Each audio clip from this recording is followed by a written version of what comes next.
বাবা হয়ে সন্তানের আশা কখনো অপূর্ণ রাখতে চাই না। জান্নাতের অনেক দিন ধরে স্বপ্ন একজন নূপুর কিনবে, কারণ অনেক বাচ্চারা পরে মা কিনে দেয়। তো এটা দেখে আমার কাছে বারবার কান্না করে। আমার কাছে টাকা ছিল না, ফেসবুকে স্যালারি পাওয়ার পরে চলে গেলাম স্বর্ণকারের দোকানে গিয়ে জান্নাতের জন্য অনেকগুলো নূপুর দেখার পরে জান্নাত বলতেছে, আব্বু আমি এটাই নেব। তো ওকে টাইল দিয়ে দেখতেছিলাম কেমন লাগে আমার আম্মুটার পায়ে। তো এই মেয়েটা যখন যা বায়না করে তাই দেওয়ার চেষ্টা করি, কারণ ও আমার কলিজার টুকরা। কখনো মার অভাব তাকে বুঝতে দেয়নি।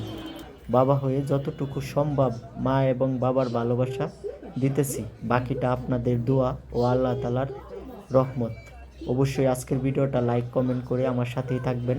অনেকক্ষণ দেখাদেখির পরে দাম দর করে নিয়ে নিলাম ৩৮০০ টাকা দিয়ে। 2 ভরি কয়ানা ছিল, এটা আমার মনে নেই, ১৮০০ টাকা ভরি ছিল।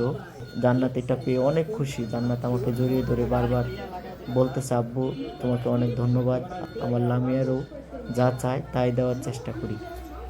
অবশ্যই আজকের ভিডিওটা সবাই লাইক কমেন্ট শেয়ার করবেন। আপনাদের ভালোবাসায় আমি আমার 2টা সন্তান নিয়ে ভালো আছি। আপনারা যদি আমাকে একটু সাপোর্ট করেন, আপনারা যদি সবসময় আমার পাশে থাকেন, আপনারা যদি আমার ভিডিওতে লাইক কমেন্ট শেয়ার করেন, অবশ্যই আপনাদেরকে নতুন নতুন কন্টেন্ট দেওয়ার চেষ্টা করব। তো সবাই ভালো থাকবেন, সুস্থ থাকবেন, পেজটা ফলো করবেন, ইউটিউব চ্যানেলটা সাবস্ক্রাইব করবেন। আমার নাম দিয়ে ভুয়া চ্যানেল অনেকেই খুলছে।